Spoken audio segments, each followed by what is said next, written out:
Zapper is a wireless performance analysis tool that can be used to test real-time throughput between two devices running Zap. Zap is an open-sourced library that Ruckus released back almost 3 years ago in January of 2010. It's under Google Code, as well as there's a link in the Ruckus room that gives you downloads to binaries for both Mac and Windows. The beauty of this is a very lightweight component that can be compiled easily. It could be run to test different APs in your environment. It could be used to test competitively against Ruckus, against vendors A, B, and C. Very simple app. Once you get started, just a few things. You'll notice at the top, it automatically detects your local IP, which is right in the center. Gets that from your Wi-Fi address. The host IP and the client IP are what you can configure. So if you go into settings, you'll see here the host happens to be a zone director on my network, but this could be a standalone access point running Zap from Ruckus. It could be a Windows or a Mac machine somewhere connected to the network, so it can be used as a host. So all you need is that Zap server that connects somewhere on the network so you can test performance. You can click the self button to get the self IP address that's assigned, so that would be obvious for the client piece. You type in the host, you set the duration, which is in seconds for the duration of the test, and this is manual. Sample size is the number of burst packets that you're going to put into the queue for transmission. It defaults to 50. You can set TCP and UDP protocol selection, and then you can set any toss bits if you want to put this into a certain queue for transmission, video, voice, or data. So from here now you'll see the host IP is 10.0.1.4. It's going to be a downlink test indicated by the arrow, and you can simply click that arrow and it will change it to an uplink test. So it quickly reverses the host and the client side. I'm going to do downlink for now. And you'll see the graph is quite simply easy to read. The x-axis is a percentage. This is a CDF-based chart, or cumulative distribution function, which basically graphs in real time throughput over the percentage of time. So the vertical axis is megabits per second, and this will scale according to what you're actually testing. And on the on the y-axis is the megabits per second. On the horizontal axis is the percentages. So you can easily tell that once the tests are run, what percentage of time you're able to achieve what throughput numbers.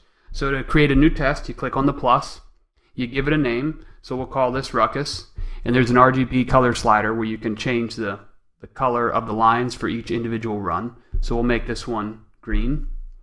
If I want to add another one, we could call this, vendor C, and we'll change the color of that one, make that one purple.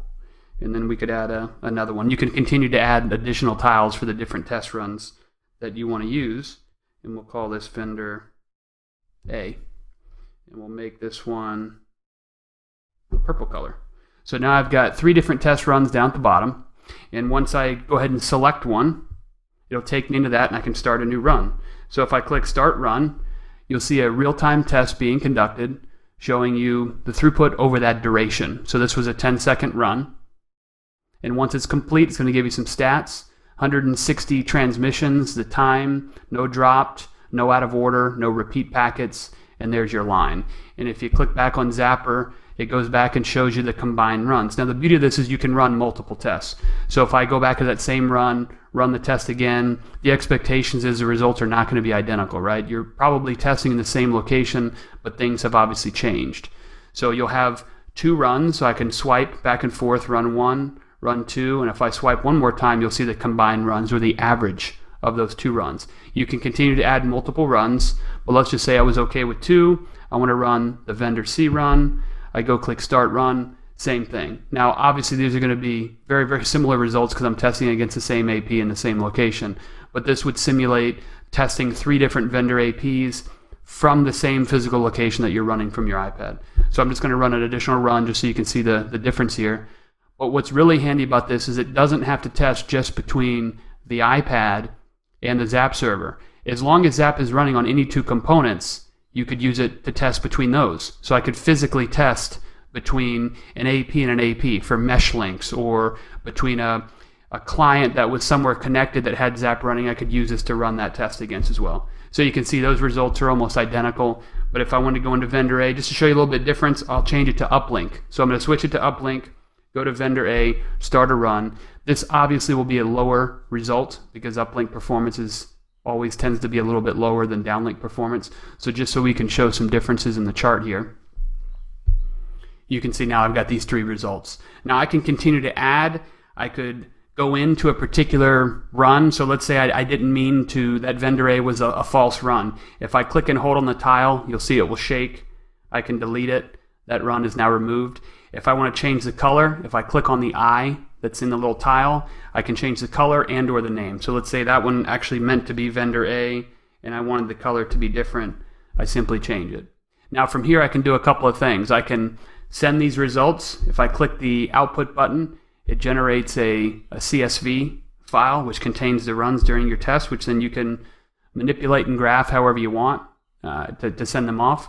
Or I could simply delete all these results. So there's a trash can button up at the top left. If I delete, now all my results are gone. I could start a brand new test.